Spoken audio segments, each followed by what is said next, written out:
স্বাগত জানাচ্ছি online class পড়দা কলেজের পক্ষ থেকে।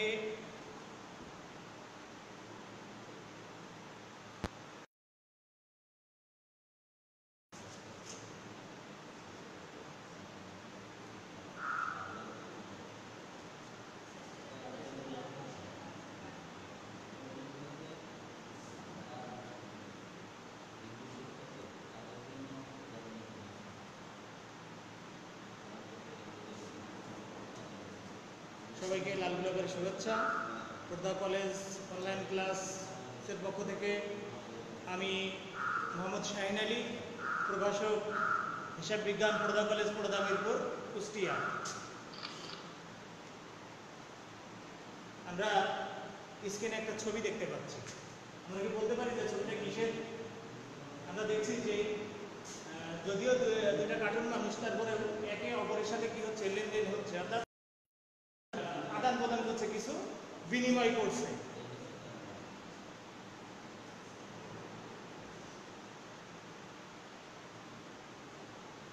আমরা এখন একটি ভিডিও দেখব।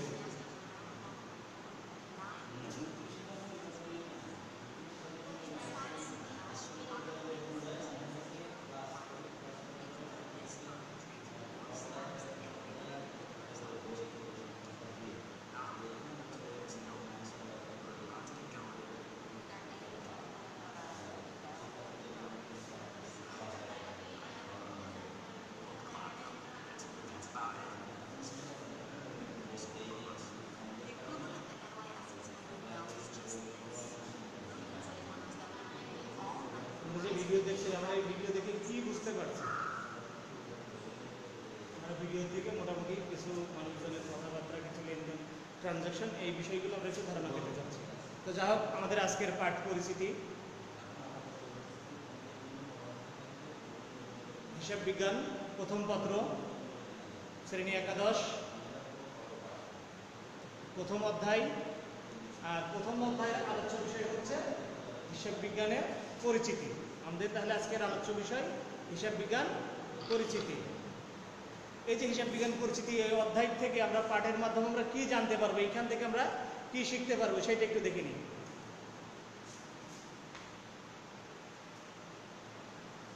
আমরা এখানে এসে এই চ্যাপ্টারের মাধ্যমে হিসাব বিজ্ঞানের ধারণা ব্যাখ্যা করতে পারবো, অর্থাৎ হিসাব বিজ্ঞান কাকে বলে সেই সম্পর্কে আমরা একটু জানতে পারবো। তারপরে জানতে পারবো হিসাব বিজ্ঞান যে ব্যবসায়ের ভাষা হিসাবে হিসাব বিজ্ঞানের কতটুকু গুরুত্ব আছে সেই বিষয়টুকু জানতে পারবো। তারপরে হিসাব তথ্যের ব্যবহার ও ব্যবহারকারী করে এবং কোথায় কোথায় ব্যবহার হয় সেই সম্পর্কে জানতে পারবো। তারপরে জানতে পারবো ব্যবসায়ের লেনদেন ও লেনদেনের বৈশিষ্ট্য, লেনদেন কাকে বলে সেইটা জানতে পারবো, এবং লেনদেনের যে বৈশিষ্ট্য আছে বৈশিষ্ট্যগুলো আমরা ব্যাখ্যা করতে পারবো। আজকের আলোচ্য বিষয় হিসাব বিজ্ঞানের ধারণা, ব্যবসায়িক ভাষা হিসাবে হিসাব বিজ্ঞানের গুরুত্ব, হিসাব বিজ্ঞানের মাধ্যমে প্রস্তুতকৃত তথ্য এবং তথ্য ব্যবহারকারী কারা, ব্যবসায়িক লেনদেন ও লেনদেনের বৈশিষ্ট্য।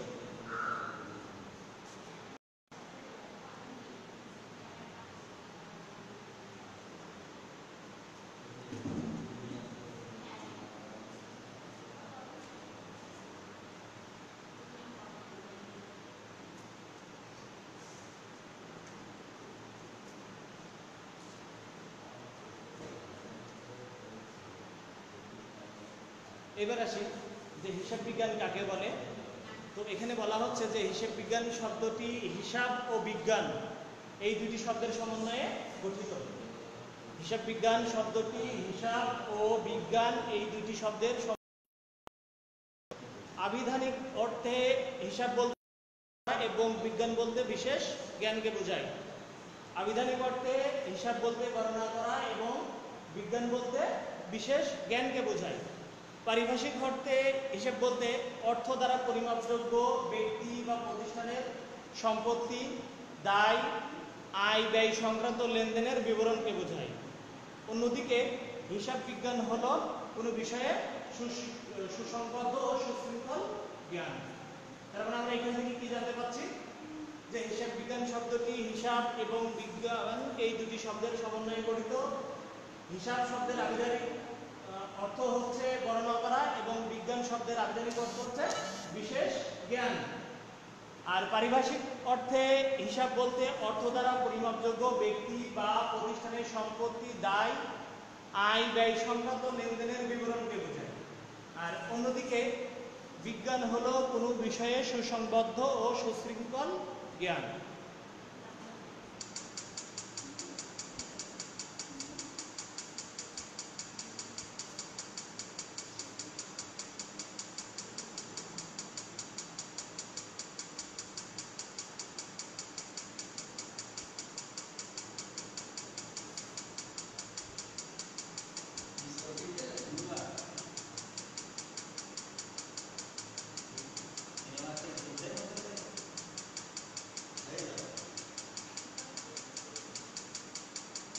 এবারে আসি ব্যবসায়ের ভাষা হিসাবে হিসাব বিজ্ঞানের গুরুত্ব কতটুকু এবং হিসাব বিজ্ঞান কিভাবে আসে।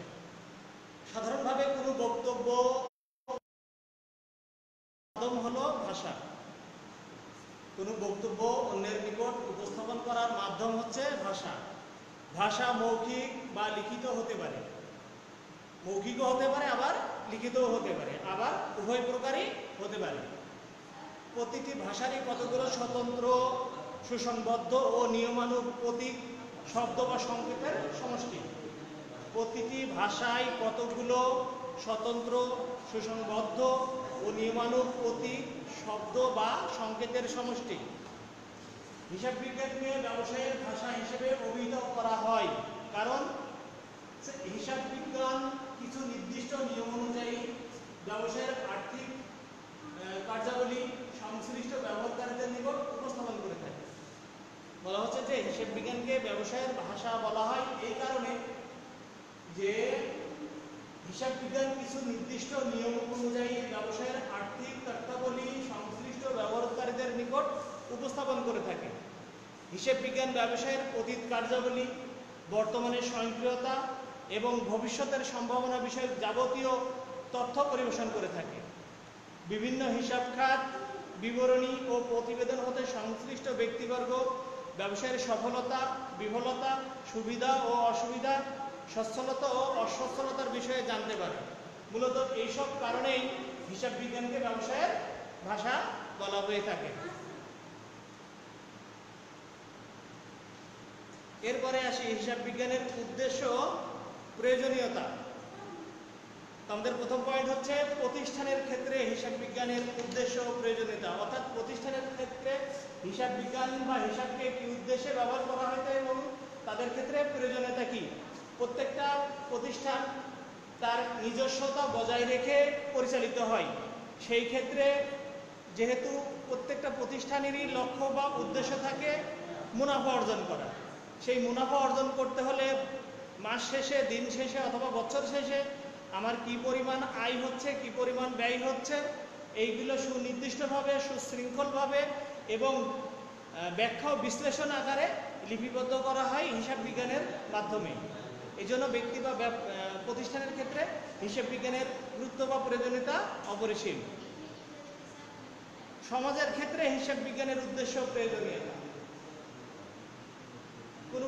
প্রতিটি সমাজই একটি নির্দিষ্ট নিয়ম অনুযায়ী বা একটি নির্দিষ্ট হিসাবের মাধ্যমে পরিচালিত হয়ে থাকে। সেই ক্ষেত্রে সমাজের ক্ষেত্রে হিসাব বিজ্ঞানের প্রয়োজনীয়তা, গুরুত্ব অপরিসীম। রাষ্ট্রীয় ক্ষেত্রে, রাষ্ট্রীয় পরিচালনার ক্ষেত্রে একটি নির্দিষ্ট বাজেট বলো, একটি নির্দিষ্ট নিয়মকানুন, একটি নির্দিষ্ট হিসাবের মাধ্যমে পরিচালিত হয়। এই জন্য রাষ্ট্র পরিচালনার ক্ষেত্রে রাষ্ট্রের অভ্যন্তরীণ আয় ব্যয়, বাহ্যিক আয় ব্যয় এইগুলো সুনির্দিষ্টকরণের মাধ্যমেই একটি বাজেট প্রণয়ন করা হয়ে থাকে। আর বাজেট প্রণয়নের ক্ষেত্রে হিসাব বিজ্ঞানের গুরুত্ব অপরিসীম। আন্তর্জাতিক ক্ষেত্রে ব্যবসা বাণিজ্য শুধুমাত্র মানে স্থান কেন্দ্রিক বা সমাজ বা দেশের মধ্যেই সীমাবদ্ধ নয়। ব্যবসাটা এখন বর্তমানে গ্লোবাল ভিলেজের কারণে, অর্থাৎ বিশ্ব গ্রামের কারণে ব্যবসায় বাণিজ্য সংকীর্ণ হয়ে গেছে। এক দেশ থেকে আরেক দেশের সাথে অতি সহজেই ব্যবসায় পরিচালনা করা হয়ে থাকে। আর এই ব্যবসায় পরিচালনা করার জন্য যে হিসাব রাখা প্রয়োজন সেটাই হচ্ছে আন্তর্জাতিক হিসাব মান।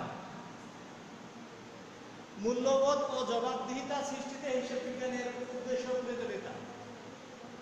আমার প্রতিষ্ঠানে যখন কোম্পানি প্রতিষ্ঠান পরিচালিত হয় তখন সেইখানে ব্যাপক জনবলের প্রয়োজন হয়। সেই ক্ষেত্রে একটা আয় ব্যয়ের সুনির্দিষ্টতা থাকা বা জবাবদিহিতা থাকা প্রয়োজন।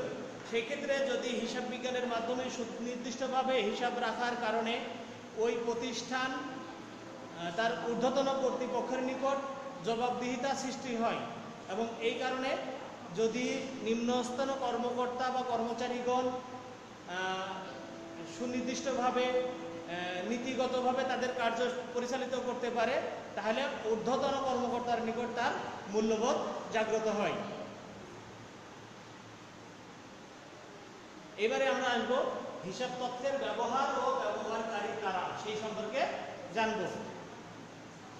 তো হিসাব তথ্যের ব্যবহার অর্থাৎ কোন কোন ক্ষেত্রে হিসাব তথ্য ব্যবহার হয়ে থাকে। প্রতিষ্ঠানের কর্মকর্তাগণ প্রতিষ্ঠান পরিচালনার জন্য হিসাব সংক্রান্ত তথ্যাবলী ব্যবহার করে থাকেন, অর্থাৎ প্রতিষ্ঠানের কর্মকর্তারা ব্যবহার করে থাকেন। তারপরে আছে সরকারের নীতি নির্ধারণের কাজে হিসাব তথ্য ব্যবহার হয়, অর্থাৎ দেশ পরিচালনার ক্ষেত্রে সরকারের কাজেও হিসাব তথ্য লাগে। বিভিন্ন নিয়ন্ত্রণকারী সংস্থা প্রতিষ্ঠানের আর্থিক তথ্য ব্যবহার করে থাকে। বিভিন্ন নিয়ন্ত্রণকারী প্রতিষ্ঠান যেমন পুলিশ প্রশাসন, তারপরে হচ্ছে ইনকাম ট্যাক্সের কর্মকর্তাগণ, এভাবে করে প্রত্যেকটা নিয়ন্ত্রণকারী কিছু প্রতিষ্ঠান আছে যারা তথ্য ব্যবহার করে থাকে। ঋণদাতা ও বিনিয়োগকারীগণ ব্যবসায়ের আর্থিক তথ্যের উপর ভিত্তি করে বিনিয়োগ করে থাকেন। কোনো প্রতিষ্ঠানে যদি কোনো বিনিয়োগকারী বিনিয়োগ করতে চায় বা ঋণদাতা ঋণ দিতে চায়, তাহলে ওই ঋণদাতার ক্ষেত্রে প্রথমে যেটুকু জানার প্রয়োজন যে ওই প্রতিষ্ঠানের আর্থিক অবস্থা কী রকম, অর্থাৎ আমি ওখানে বিনিয়োগ করলে আমি কতটুকু বেনিফিটেড হব, আমি ওইখানে ঋণ দিলে আমার ঋণের সুদ প্রাপ্তির নিশ্চয়তা কতটুকু, এই বিষয়গুলো জানা যায়। এই কারণে ঋণদাতা ও বিনিয়োগকারীগণ হিসাব তথ্য ব্যবহার করে থাকেন। এরপরে আসি হিসাব তথ্যের ব্যবহারকারী। হিসাব তথ্যের ব্যবহারকারী দুই ধরনের, একটি হচ্ছে অভ্যন্তরীণ ব্যবহারকারী, আরেকটি হচ্ছে বাহ্যিক ব্যবহারকারী। তো ওই অভ্যন্তরীণ ব্যবহারকারীর ক্ষেত্রে আবার দুইভাবে দেখানো হয়েছে, একটা হচ্ছে ব্যবস্থাপক, আরেকটা পর্যায়ে হচ্ছে শ্রমিক কর্মচারী। ব্যবস্থাপক বলতে যারা প্রতিষ্ঠান পরিচালনা করে থাকে তাদেরকে বোঝানো হয়, অর্থাৎ ঊর্ধ্বতন কর্মকর্তা যারা প্রতিষ্ঠানটি পরিচালিত করে। আর আরেকটি হচ্ছে শ্রমিক কর্মচারী যারা ওই প্রতিষ্ঠানে নিয়োজিত সাপ্তাহিক, মাসিক বা দৈনিক ভিত্তিতে মানসিক বা শারীরিক যে শ্রম দিয়ে থাকে, তারা হিসাব তথ্য ব্যবহার করতে পারে। তারপরে আসি বাহ্যিক ব্যবহারকারী, অর্থাৎ প্রতিষ্ঠানের বাইরে কারা কারা ওই প্রতিষ্ঠানের হিসাব তথ্য ব্যবহার করে থাকে। একটি হচ্ছে মালিক। প্রতিষ্ঠান, আমাদের একটা বিষয় জানা উচিত যে প্রতিষ্ঠান এবং মালিক দুইটা ভিন্ন বিষয়। প্রতিষ্ঠান এবং প্রতিষ্ঠানের মালিক প্রতিষ্ঠান থেকে সম্পূর্ণ আলাদা। মালিক তার প্রতিষ্ঠান পরিচালনার কারণে প্রতিষ্ঠান থেকে সে হয়তোবা নির্দিষ্ট পরিমাণ সুদ পেতে পারে, অথবা তার যে প্রতিষ্ঠানের মুনাফা হচ্ছে সেই মুনাফার অংশ পেতে পারে, এছাড়া আর কিছু না। এই জন্য মালিক ওই প্রতিষ্ঠানের তথ্য ব্যবহার করতে পারে বা ওই প্রতিষ্ঠান সম্পর্কে জানার জন্য তথ্য ব্যবহার করে থাকে। ঋণ প্রদানকারী, অর্থাৎ যে সমস্ত প্রতিষ্ঠান আছে যারা ওই প্রতিষ্ঠানে বিনিয়োগ করবে, ঋণ দেবে, তারা ওই প্রতিষ্ঠানের আর্থিক অবস্থা কীরকম সেইটুকু জেনে তারপরে বিনিয়োগ করবে বা ঋণ দেবে, এই জন্য তারা প্রতিষ্ঠানের তথ্য ব্যবহার করে থাকে। সরকার, একটি কোম্পানি প্রতিষ্ঠিত করতে হলে অবশ্যই সরকারের যেমন বাংলাদেশের ক্ষেত্রে বাংলাদেশ সরকারের অনুমোদনের প্রয়োজন হয়। তো সেই ক্ষেত্রে বাংলাদেশ সরকার যে আমাকে কোনো প্রতিষ্ঠান বা কোম্পানি, সেটা অংশীদারি হোক, এক মালিকানা হোক, অংশীদারি হোক বা লিমিটেড কোম্পানি হোক, সেইটা আমাকে অনুমোদনের জন্য সরকার কী করবে, আমার প্রতিষ্ঠানের তথ্য সে নেবে, জানবে, তারপরে আমাকে অনুমোদন দিয়ে থাকবে। এই কারণে সরকারের প্রয়োজন পড়ে হচ্ছে ওই প্রতিষ্ঠানের তথ্যগুলো। তারপরে সরবরাহকারী, কোনো প্রতিষ্ঠানই স্বয়ংসম্পূর্ণ নয়, কাজেই একটি প্রতিষ্ঠান আরেকটি প্রতিষ্ঠানের কাছ থেকে বাকিতে লেনদেন করতে পারে, এটাই স্বাভাবিক। অর্থাৎ পণ্য আদান প্রদান, পণ্য ক্রয় বিক্রয় করে। তো এই ক্ষেত্রে যে প্রতিষ্ঠান, যদি আমি কোনো প্রতিষ্ঠানের কাছ থেকে বাকিতে পণ্য ক্রয় করি, তাহলে ওই প্রতিষ্ঠান আমার প্রতিষ্ঠানের কি অবস্থা, আমার প্রতিষ্ঠানের আর্থিক অবস্থা কীরকম, অবস্থান কীরকম, সেটুকু সে জানবে, জানার পরে আমাকে ঋণ প্রদান করবে। এই জন্য ওই সরবরাহকারীরাও কি ওই প্রতিষ্ঠানের তথ্য কী করে, ব্যবহার করে থাকে। বিনিয়োগকারী, একজন বিনিয়োগ উদ্যোক্তা ওই প্রতিষ্ঠানে বিনিয়োগ করবে, সে বিনিয়োগ করার পরে কতটুকু ওই প্রতিষ্ঠান থেকে সে বেনিফিটেড পাবে, কতটুকু লভ্যাংশ পাবে, তার লাভ হবে না লস হবে, সে যে বিনিয়োগটুকু করছে সেগুলো ফেরত পাবে কিনা, এইগুলো তার জানার দরকার আছে। আর এইগুলো জানার জন্য সে কি করে, ওই প্রতিষ্ঠানের হিসাবগুলো বা তথ্য ব্যবহার করে থাকে। বণিক সমিতি প্রতিটা দেশেই বা অঞ্চল ভিত্তিক একটা সমিতি গঠন করা হয়। এই সমিতিগুলো কাছে বিভিন্ন প্রতিষ্ঠান, অর্থাৎ ওই সমিতির রেজিস্টার্ডভুক্ত যে প্রতিষ্ঠানগুলো আছে, এই প্রতিষ্ঠানগুলো ওই সমিতির কাছে তাদের তথ্য কি করতে হয়, প্রেরণ করতে হয়। সাধারণ জনগণ কোনো প্রতিষ্ঠান ভালো মন্দ এই সম্পর্কে যদি মন্তব্য করতে হয়, আর মন্তব্য করার জন্য বা জানার জন্য ওই প্রতিষ্ঠানের কি করে, তথ্যগুলো তারা ব্যবহার করে থাকে। তাহলে এইখান থেকে আমরা হিসাব তথ্যের ব্যবহার ও ব্যবহারকারী কারা সেই সম্পর্কে জানলাম।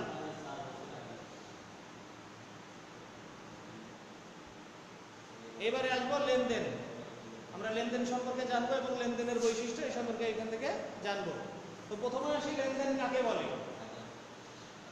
লেনদেন শব্দটির আবিধানিক অর্থ হলো গ্রহণ ও প্রদান, অর্থাৎ দেওয়া আর নেওয়া। লেনদেন শব্দের আবিধানিক অর্থ হচ্ছে দেওয়া নেওয়া, সহজ কথায়। ইংরেজিতে যাকে বলা হয় গিভ অ্যান্ড টেক। অর্থের মাপকাঠিতে পরিমাপ করা যায় এমন কোনো ঘটনা বা সেবার মাধ্যমে কোনো প্রতিষ্ঠানের আর্থিক অবস্থার পরিবর্তন সাধিত হলে তাকে লেনদেন বলে। আমরা সহজেই বলতে পারি যে অর্থের মাপকাঠিতে পরিমাপ করা যায় এমন কোনো ঘটনা বা সেবার মাধ্যমে কোনো প্রতিষ্ঠানের আর্থিক অবস্থার পরিবর্তন সাধিত হলে আমরা তাকে লেনদেন বলব। লেনদেনের বৈশিষ্ট্য, লেনদেনকে চেনার জন্য বা জানার জন্য এর কিছু বৈশিষ্ট্য আছে, সেই সম্পর্কে আমরা একটু জানব। প্রথমত হচ্ছে আর্থিক অবস্থার পরিবর্তন। কোনো ঘটনা দ্বারা যদি ওই প্রতিষ্ঠানের আর্থিক অবস্থার পরিবর্তন হয় তাহলে তাকে লেনদেন বলে। যতক্ষণ কোনো ঘটনা দ্বারা প্রতিষ্ঠানের আর্থিক অবস্থার পরিবর্তন সাধিত হয় না, ততক্ষণ পর্যন্ত আমরা ওই ঘটনাটিকে লেনদেন হিসেবে অভিহিত করতে পারি না। তারপরে আছে অর্থের মাপকাঠিতে পরিমাপযোগ্য। কোনো ঘটনা লেনদেন হতে হলে তাকে অবশ্যই অর্থের মাপকাঠিতে পরিমাপযোগ্য থাকতে হবে, তার একটি নির্দিষ্ট পরিমাণ দাম থাকতে হবে। যদি থাকে বা নির্দিষ্ট পরিমাণ মূল্যের পরিবর্তন ঘটে তাহলে সেটাই হচ্ছে লেনদেন। দ্বৈত সত্তা বা দুটি পক্ষ, কখনো এককভাবে লেনদেন সংঘটিত হয় না। কোনো ঘটনা যদি লেনদেনে রূপান্তরিত করতে হয় বা লেনদেন আকারে আসতে হয়, অবশ্যই সেখানে দুইটি পক্ষ থাকবে। স্বয়ংসম্পূর্ণ ও স্বতন্ত্র, একটি লেনদেন অপর একটি লেনদেন থেকে সম্পূর্ণ আলাদা বা ভিন্ন। তারপরে আসি দৃশ্যমানতা। যখনই কোনো প্রতিষ্ঠানের লেনদেন হচ্ছে, আর্থিক অবস্থার পরিবর্তন হচ্ছে বা অর্থের মাপকাঠিতে পরিমাপ করা যাচ্ছে, সেটা অবশ্যই দৃশ্যমান হতে হবে, অর্থাৎ দেখা যেতে হবে যে আমার কি পরিমাণ অর্থের পরিবর্তন ঘটেছে। তারপরে আসি ঐতিহাসিক ঘটনা। কোনো ঐতিহাসিক ঘটনাও কি হতে পারে, লেনদেন আকারে আসতে পারে।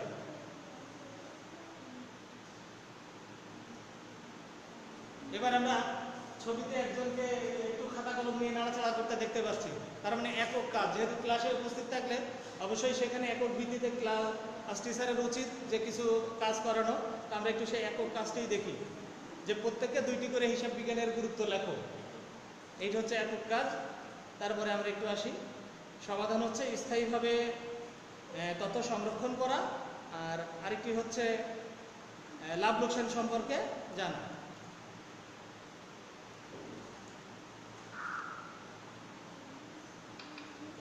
দলগত কাজ, যেহেতু এখন আমরা করোনার কারণে ক্লাসগুলো অনলাইনে হচ্ছে, অর্থাৎ সবাইকে এক জায়গায় হওয়া সম্ভব না, এই কারণে দলগত কাজটি আর না করাই ভালো।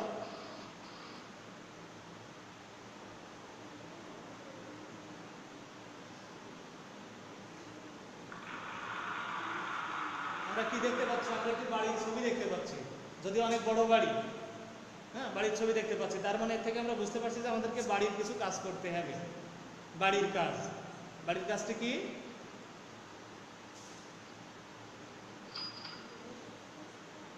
বাড়ির কাজটি হচ্ছে যে লেনদেনের 7টি উদাহরণ তোমরা বাসার থেকে লিখে নিয়ে আসবে।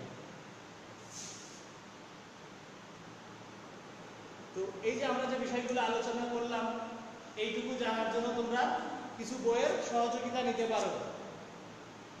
সেটি হচ্ছে উচ্চ মাধ্যমিক হিসাব বিজ্ঞান প্রথম পত্র প্রফেসর মোহাম্মদ ওয়ালিউল্লাহ। তারপরে উচ্চ মাধ্যমিক হিসাব বিজ্ঞান প্রথম পত্র প্রফেসর পরেশচন্দ্র মণ্ডল। তো ঠিক আছে, ধন্যবাদ সবাইকে। সামনের ক্লাসে আবার দেখা হবে।